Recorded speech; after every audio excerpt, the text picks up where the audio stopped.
నమస్కారం భక్తిప్రదం కార్యక్రమానికి స్వాగతం. విజయ ఈ పేరులోనే జయం తొణికిసలాడుతుంది. తిథుల్లో ఉత్తమోత్తమ తిథిగా దశమి తిథి పేరు పొందింది. ఆ విజయ ఈ దశమి కలిస్తే ఏమవుతుంది? విజయదశమి అవుతుంది. విజయదశమి అంటే విజయ కందంబం, విజయ సమాహారం. ఇలా అన్ని కలగలుపు జయాలను కలిపి విజయాల పండుగ విజయదశమి పండుగ అని మనం కీర్తించుకుంటాం. భక్తిప్రదంగా ఈ వేడుక నిర్వహించుకుంటాం. విజయదశమి పండుగ అంటే నిన్నో మొన్నో లేక దశాబ్దాల కిందట వచ్చింది కాదు, శత సహస్రాలు కాదు, యుగాలకు పూర్వం నుంచి వచ్చింది. ఆది యుగం కృతయుగం నుంచి విజయదశమి నాటి విజయ పరంపరలు కొనసాగుతూనే ఉన్నాయి. ఆది యుగంలో అమ్మవారు నవదినాల పాటు భయంకర రాక్షసులతో వీరోచిత పోరాటం సాగించి మహిషాసుర మర్దనితో అసుర గుణాల పీడ వదిలించారు. ఆశ్వయుజ నవమి నాడు మహిషాసుర మర్దనం జరగ్గా అనంతరం 10వ రోజు విజయదశమి పండుగ నిర్వహించుకుంటున్నాం. క్షీరసాగర మదనంలో అమృతం ఉద్భవించిన రోజు విజయదశమి. ఈ కృతయుగ విజయాలు కాగా త్రేతాయుగంలో శ్రీరామచంద్రుడు రావణాసురుని సంహరించిన రోజు త్రేతాయుగ విజయదశమి. ఇక ద్వాపరంలో అజ్ఞానవాసం ముగించుకున్న పాండవులు తొలి విజయం సాధించింది ద్వాపర విజయదశమి నాడే. పాండవ మధ్యముడు జమ్మి చెట్టు మీద నుంచి అస్త్రాలు తీసుకుని ఉత్తర గోగ్రహణంలో విజయం సాధించిన రోజు విజయదశమి. అన్ని యుగాల పర్వదినాల కలబోతగా మనం కలియుగంలో విజయదశమి వేడుకలను అత్యంత భక్తిప్రదంగా ఆనందోత్సాహాలతో చేసుకుంటున్నాం.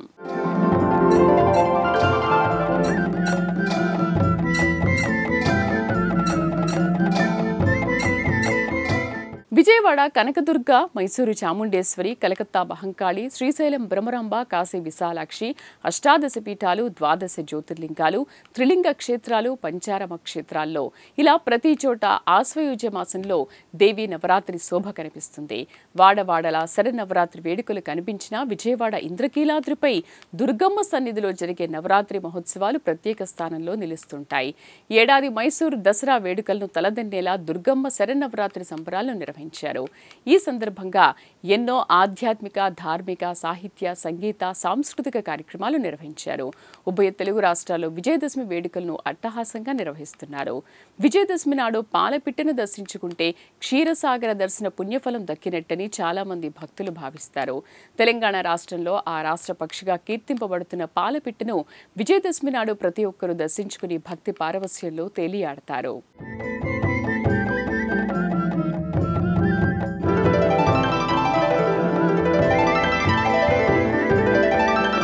జయాభిజయీభవ, దిగ్విజయీభవ, జయీభవ, విజయీభవ, జయం విజయం, జయ విజయం, విజయ జయం.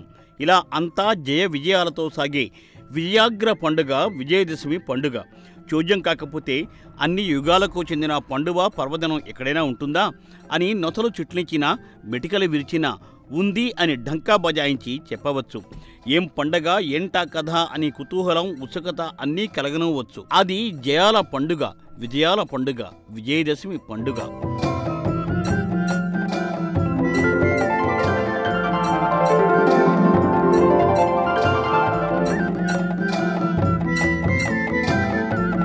ముచ్చటగా 3 పర్వదినాల సమాహారంగా దుర్గాష్టమి, మహర్నవమి, విజయదశమిల కదంబంగా దసరా పండుగ ఉంటుంది. ఆది యుగంలో అసురగుణ సంపన్నులు, రాక్షసగణ మూకలు, దేవగణాలు సాధుజనాలపై అకారణంగా విరుచుకుపడేవి. కష్టపడితే ఫలితం ఉంటుంది, ఏ రూప కష్టానికైనా ఫలం ఉంటుంది. ఇతర తపోఫలానికి దైవగుణాలు ఇచ్చే వరాలు ఎంత ఉదారంగా ఉంటాయంటే భస్మాసుర వరాలు తారకాసుర, రావణాసుర వరాలలా ఉంటాయి. వరాలు సిగిన దైవశక్తులనే ఆ వరాలు ప్రయోగించిన దారుణాగ్రగణ్య దానవగణాలు ఎన్నో ఉన్నాయి కూడా. ఆ వరగర్విత, మదగర్విత రాక్షసుల నుండి వరాలిచ్చిన దేవదేవుళ్లే ఎన్నో కష్టాలు ఎదుర్కొని భయపడాల్సి వచ్చేది.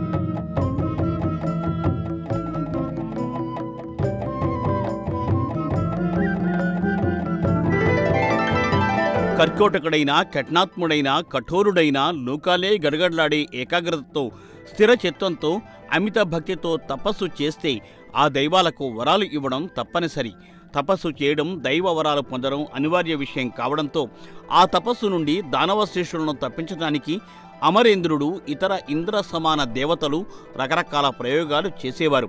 ప్రళయాలు, విలయాలు సృష్టించడం, అప్సరసలతో సరస నృత్యాలు చేయించడం, ఇలా ఎన్నో విధాల ప్రయత్నించి దానవులను తపోదీక్ష నుండి తప్పించడానికి ఇంద్రాధిపతి, ఇతర పరలోక అధిపతులు విశేషంగా కృషి చేసేవారు.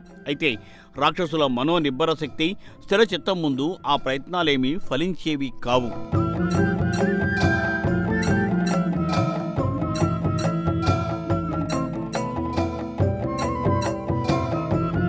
రాక్షస జాతికి ఉన్న ఆ స్థిరచిత్తం, నిగ్రహ శక్తులను మంచి, మానవత్వం, ప్రేమ, ఆప్యాయత, అనురాగాలకు వినియోగిస్తే అసలు చెడ్డ అనే మాటకే తావు లేకుండా సర్వలోకాలు సుభిక్షంగా ఉండేవి. అసురగణాలకు అసూయ, ద్వేష ఆదిగల దుర్గుణాలన్నీ జన్మతహానే వస్తాయి. కొందరు మంచిగా మామూలుగా ఉన్నవారు పరిస్థితులు చెప్పుడు మాటలో విని తమతో తమ వంశాలను నాశనం చేసిన వారు కూడా ఉన్నారు. కంసుడు, రావణుడు తదితరులు ఉత్తమ వంశాల్లో జన్మించి కూడా అధమాధమ చర్యలకు పాల్పడి దారుణ మరణాలకు గురవడమే కాకుండా చరిత్రహీనులుగా పేరుగాంచారు.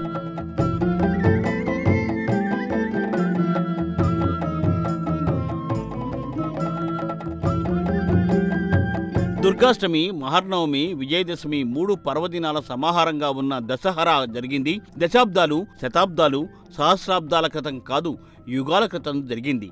ఆదియుగం, కృతయుగంలో మహిషాసురుడు బ్రహ్మను గురించి ఘోర తపస్సు చేశాడు. లోకాలనే గడగడలాడేలా చేసిన తపస్సుతో బ్రహ్మ మహిషాసురునికి వరాలిచ్చి తీరాల్సిన పరిస్థితి ఏర్పడింది. హిరణ్యకశ్యపుడు కోరినట్లుగానే తొలుత మరణం లేని వరాన్ని కోరుకున్నాడు. అది అసాధ్యమని, సాధ్యవంతమైన వరం కోరుకోమని బ్రహ్మ మహిషాసురుడికి తెలిపాడు.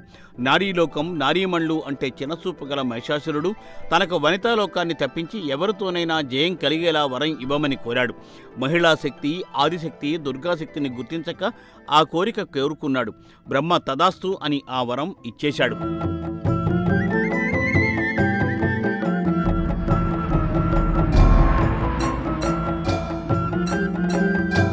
ఇక అబలులైన స్త్రీజాతి తనను ఏం చేయగలదని విర్రవీగి లోకాలను బాధలకు గురిచేసి ఆహాకారాలు ఎత్తించసాగాడు. సాధుజనులు, దేవగణాలు, అష్టదిక్పాలకులు, నవగ్రహాలు ఒకరేమిటి, అందరూ మహిషాసురుడి బాధితులే. మహిషుడి అనుచరణగణం భయంకర రాక్షసగణమే. ఏదైనా పెరుగుట విరుగుట కోసమే అనే సామెత ఉండనే ఉంది. అరిషడ్ వర్గాలు శిరస్సుకెక్కి నాట్యం చేస్తూ ఉండడంతో మహిషాసురుడు మహాభయంకరుడిగా మారి ఎవరికీ నిలువ నీడలేకుండా తరిమి కొడుతున్నాడు. అప్పుడు త్రిశక్తి స్వరూపిణిగా పార్వతీ అమ్మవారు మహారౌద్ర రూపం దాల్చి 10 దినాల పాటు 10 మంది రాక్షసులతో భీకరంగా పోరాటం చేసింది. రోజుకో రాక్షసుని సంహరించి దశహరగా నిలిచింది.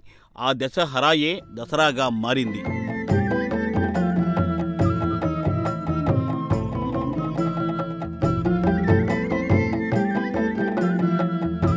రాత్రించెరో, రాత్రి చెరో అని రాక్షసుల పేర్లు అమరకోశంలో మనకు కనిపిస్తాయి. వెలుగులంటే కిట్టని వాళ్ళు రాత్రి బలసంపన్నులైన రాక్షసుల సంహారానికి రాత్రివేళే అమ్మవారు భయంకర రూపిణిగా మారి 9 దినాలు నిరంతరం యుద్ధం చేసి మహిషాసురుడి అనుచరణగణాలను, రాక్షసులను నేల కూల్చేసింది. మహిషాసుర సంహారానికి అమ్మ సాగించిన యుద్ధతంత్రం అంతా ఇంతా కాదని, సర్వశక్తులు వినియోగించి మహిషాసురుని వధించిందని పురాణాలు తెలియజేస్తున్నాయి.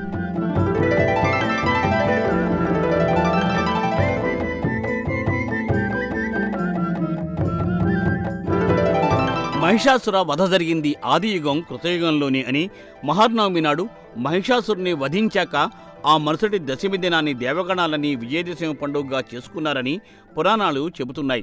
కృతయుగంలోనే దేవదానవులు క్షీరసాగర మథనం చేసినప్పుడు అమృతం ఉద్భవించిందని, విజయదశమి నాడే అని హిందూ పురాణాలు చాటి చెబుతున్నాయి. త్రేతాయుగంలో శ్రీరామచంద్రుడు దుష్ట రావణాసురుణ్ణి వధించింది విజయదశమి పర్వదినం నాడే. ద్వాపరంలో పాండవులు అరణ్యవాసాన్ని పూర్తి చేసుకుని అజ్ఞాతవాసానికి సమాయుత్తమైనప్పుడు కూడా విరాట్రాజు రాజ్యానికి చేరుకున్నారు. అక్కడ మారుపేర్లతో అజ్ఞాతవాస దీక్షకు సిద్ధమయ్యారు. అప్పుడు పార్థుడు తమ ఆయుధాలను మూట మాదిరిగా కట్టి విరాటరాజ్య పొలిమేరలో జమ్మి చెట్టుపై ఉంచాడు.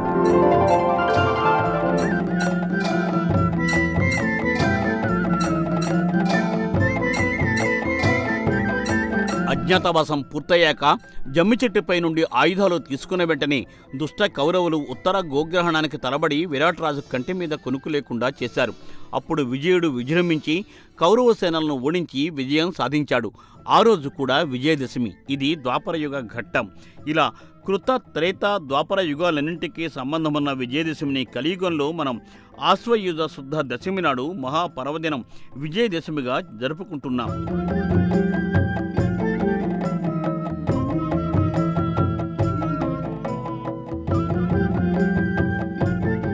దసరా అంటేనే సరదాలన్నీ గుర్తుకొస్తాయి. మామూలంటే అదేదో సాధారణ సరదా విషయం కాబోలు అనుకుంటాం. అయితే దసరా మామూలు అంటే సొమ్ములు వసూలు, ప్రతి సేవకుడు తన యజమానులను, ప్రతి చిరుద్యోగి పెద్ద పెద్ద సార్ల వద్ద దసరా మామూలు అడుగుతారు. ఏ విసవిసలు లేకుండా ఆ పెద్ద పెద్దలు దసరా మామూళ్లు అందిస్తారు. దశాబ్దాల క్రితం చిట్టిపొట్టి చిన్నారి విద్యార్థులు తమ గురువులతో కలిసి బళ్ల నుంచి తొలుత గుళ్లకు, ఆ తర్వాత ఇళ్లకు వెళ్లి సరదా పద్యాలు పాడి ఆనందపరుస్తారు. తమ గురువులకు మామూళ్ళు ఇవ్వమని ఆ పిల్లలు కోరేవారు. దసరాకు వస్తామని, దసరాకు ఇస్తామని విసవిసలు పడగా రేపురా మాపురా మళ్ళీ రమ్మనక అని పద్యాలు పాడేవారు. పావలా ఇస్తే పట్టేది లేదు, అర్ధ రూపాయి ఇస్తే ముప్పావలా ఇస్తే ముట్టేది లేదు, హెచ్చు రూపాయి పుచ్చుకుంటామని ముద్దు ముద్దు పలుకులతో నాటి చిన్నారులు దసరా పాటలు పాడేవారు. కేవలం పప్పు బెల్లాలు పిల్లలు తీసుకుని ఆ సొమ్ములని గురువులకు ఇచ్చేవారు.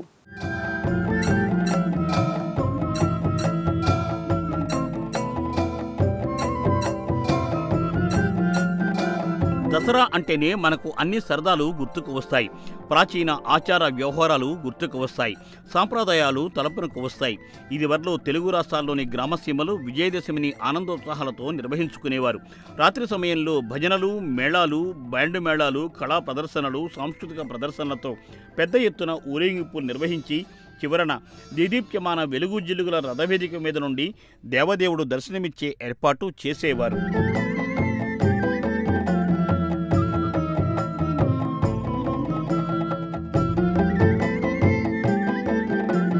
దశాబ్దాల నాటి కింద ఆనాటి రోజులలో ప్రైవేట్ ట్రాన్స్పోర్ట్ బస్సులకు అరటి చెట్లు కట్టి పుష్పాలతో అలంకరించి ఒక బస్సు వెనుక మరో బస్సును అతి నెమ్మదిగా ట్రాముల మాదిరి నడుపుతూ పట్టణంలోని పిల్లలందరికీ ఊరంతా ఉచిత ప్రయాణం చేయించేవారు.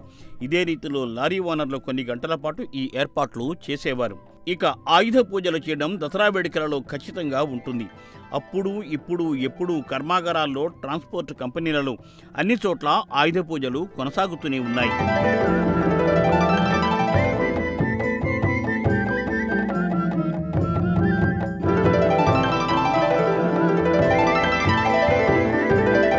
దశాబ్దాల క్రితం ప్రభుత్వ పాఠశాలలో తప్ప ప్రైవేట్ అనే మాటే వినిపించేది కాదు. ఒకటి అర ప్రైవేటు స్కూళ్లు ఉన్నా ఎవరూ పట్టించుకునేవారు కాదు. కాల మహిమ వల్ల ఇప్పుడు కథ అడ్డం తిరిగి వారు వీరైనట్లుగా ప్రభుత్వ పాఠశాలలు నిరాదరణకు గురవుతూ ఉండగా ప్రైవేటు పాఠశాలలు రాజ్యం ఏలుతున్నాయి.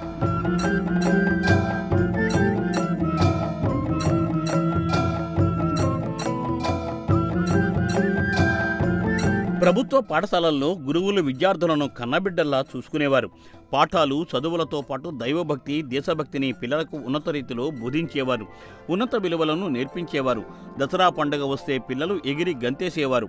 దసరా గిలకలు చేతపట్టి తరగతి గురువు ముందు నడుస్తూ ఉండగా పిల్లలు దసరా పద్యాలు పాడుతూ బళ్ల నుండి తొలుత గుళ్లకు వెళ్ళి అనంతరం గ్రామాలు, పట్టణాల్లోని ప్రజల ఇళ్లకు వెళ్ళి జయీభవ, విజయీభవ, దిగ్విజయీభవ అంటూ బాల ఆశీర్వాదాలు అందించేవారు.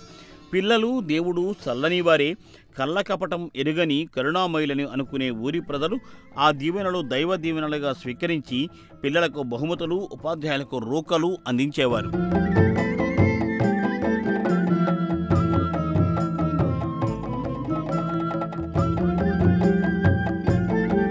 అర్జునుని అంబుల మాదిరి గిలకలను సంధిస్తూ చిన్నారి పొన్నారి పిల్లలు రోడ్ల మీద పుష్పాలు, పత్రాలను వెదజల్లుతూ ఇంటింటికి వెళ్లి గృహస్థులను ఆశీర్వదించేవారు. ఏదయా మీదయా మామీద లేదు, దసరాకు వస్తీమని విశ్వాసాలు పడక రేపురా మాపురా మళ్లీ రమ్మనక అంటూ ముద్దు ముద్దు పలుకులతో చిన్నారులు దసరా పద్యాలను ఆలపించేవారు. ఆ పద్యాలను ఎవరు కూర్చారో ఏమో కానీ ఎంతో ఆహ్లాదకరంగా వీణుల విందుగా మనస్సును ఆకట్టుకునేలా ఉండేవి.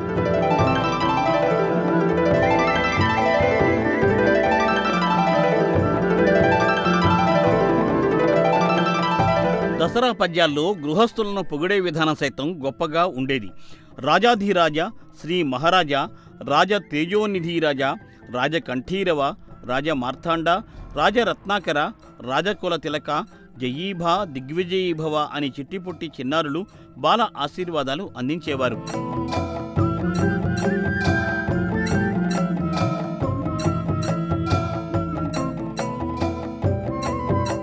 పావలా ఇస్తే పట్టేది లేదు, అర్ధ రూపాయి ఇస్తే అంటేదే లేదు, ముప్పావలా ఇస్తే ముట్టేదే లేదు, హెచ్చు రూపాయి ఇస్తే పుచ్చుకుంటాము అని పాటలు పాడేవారు. అలాగని ఆ సొమ్ములేవి తమ కోసం కాదు, తమ గురువులకు ఆ రూకలు ఇవ్వడానికే ఈ దసరా పాటలు పాడేవారు.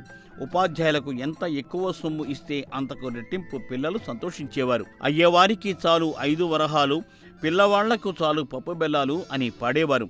అందుకోనేమో పప్పు బెల్లాల పండుగగాను దసరాకు పేరు ఉంది.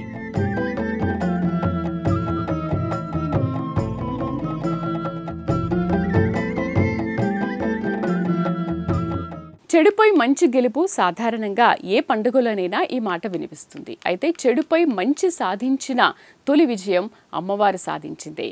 వరగర్వంతో మదగర్వంతో కన్నుమిన్ను కానక ప్రవర్తిస్తూ సాధు పుంగవులను, సాధు వర్తనులను, దయాగుణ సంపన్నులైన దేవగణాలను రాక్షస గణాలు ముప్పుతిప్పలు పెడుతూ నానా బాధలకు గురి చేస్తుంటే త్రిజగన్మాతల ఏకీకృత శక్తి రూపిణిగా మారి అమ్మవారు 9 రోజుల పాటు నిరంతరాయంగా దుష్ట రాక్షస గణాలతో వీర పోరాటం సాగించి 9వ నాడు మహిషాసురునితో రాక్షస సంహారాన్ని చేసి అసురగుణ నిర్మూలనలు చేస్తారు.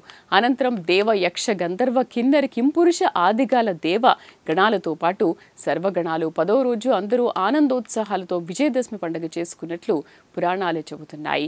ఆ పండుగనే మనం ప్రతి ఏటా వినూత్న రీతిలో నిర్వహించుకుంటున్నాం. పాత సంప్రదాయాలకు విఘాతం కలగకుండా నూతనత్వాన్ని జోడిస్తూ విజయదశమి పండుగను మనం చేసుకుంటున్నాం.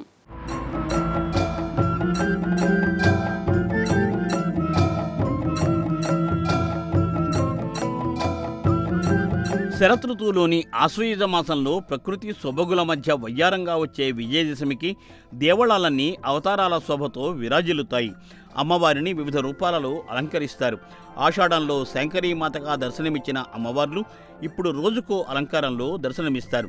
అసలు అమ్మవారు రాక్షస సంహారం చేసిన అనంతరం వేంచేసి వెలసిన ప్రాంతంగా పార్థుడు పరమశివుని కోసం తపస్సు చేసి మెప్పించి ఆ దివ్య అస్త్రాన్ని పొందిన ప్రదేశంగా విజయవాడ భాసిల్లుతోంది.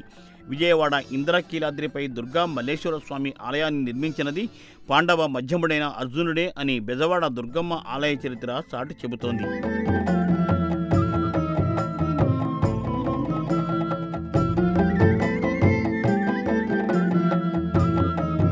సెప్టెంబర్ 22 నుండి విజయవాడ ఇంద్రకీలాద్రి శరన్నవరాత్రి శోభతో విరాజిల్లుతోంది. 11 రోజుల పాటు 11 అలంకారాలలో భక్తులకు అమ్మవారి దర్శన భాగ్యం కలిగే ఏర్పాట్లను ఆలయ అధికారులు చేశారు. ప్రతి ఏటా 10 అవతారాలే ఉండగా 10 ఏళ్లకు ఒకసారి వచ్చే అధిక మాసం వల్ల ఈ ఏడాది 11 అవతారాలు ఏర్పాటు చేశారు. రోజుకు ఒక అలంకారంలో అమ్మవారు దర్శనమిస్తున్నారు. తొలి రోజున బాలా త్రిపుర సుందరిగా, 23వ తేదీ 2వ రోజున గాయత్రీ మాతగా దర్శనమిచ్చిన అమ్మవారు 24న అన్నపూర్ణాదేవి అలంకారంలో దర్శనమిచ్చారు.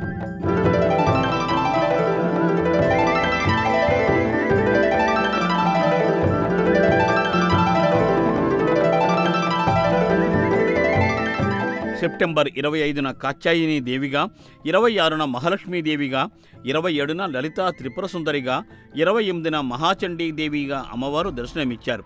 ఇక దేవీ నవరాత్రుల్లో ముఖ్య పర్వదినంగా కీర్తింపబడుతున్న మూలా నక్షత్ర పర్వదినాన ఈ నెల 29వ తేదీన సరస్వతీమాత అవతారంలో దుర్గమ్మ దర్శనం ఇస్తున్నారు. ఇక 30న దుర్గాదేవిగా దర్శనమిచ్చిన అమ్మవారు అక్టోబర్ 1న మహిషాసురమర్ధని అవతారంలో దర్శనమిచ్చారు. అలాగే అక్టోబర్ 2న విజయదశమి నాడు అమ్మవారు రాజరాజేశ్వరి అవతారంలో దర్శనమిస్తున్నారు. పూర్ణాహుతితో ఈ దసరా మహోత్సవాలు సంపూర్ణం కానున్నాయి.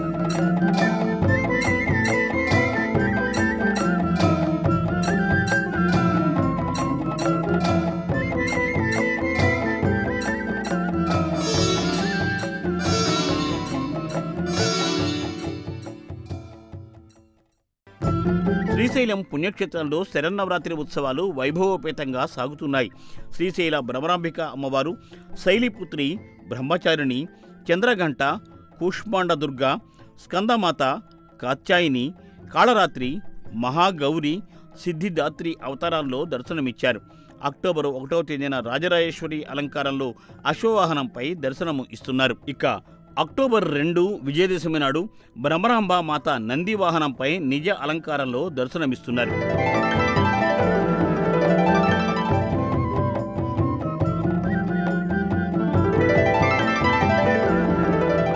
పండగ అంటే దండగాని కొందరు బద్దకిష్ట వర్గాలు చెప్పినా పండుగ అంటే ఆనంద వేడుక, మహాపర్వదినం, భగవత్ ఆరాధన దినం, సుఖ సంతోషాలతో గడిపే దినం, బంధుమిత్రులతో విందు భోజనాలతో గడిపే దినం అనే దాదాపు అందరూ అనుకుంటారు. ఆ మార్గానే వెళ్లి పండుగ వేడుకలు చేసుకుంటారు. పండుగల్లో అగ్రశ్రేణి పండగగా పేరున్న దసరా పండుగను అత్యంత సంతోషదాయకంగా చేసుకున్నారు.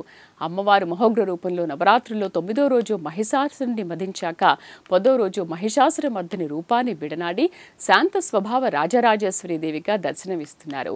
రాజరాజేశ్వరి అమ్మవారిని దర్శించుకుని విజయదశమి వేడుకలు సక్రమంగా సమర్థవంతంగా జరిగేలా చూసిన తల్లిని మనఃపూర్వకంగా భక్తిపూర్వకంగా ప్రార్థించి తమ యథావిధి కార్యకలాపాలకు సమాయత్తమవుతున్నారు. ఇది వాళ్ళ భక్తిప్రదం కార్యక్రమం.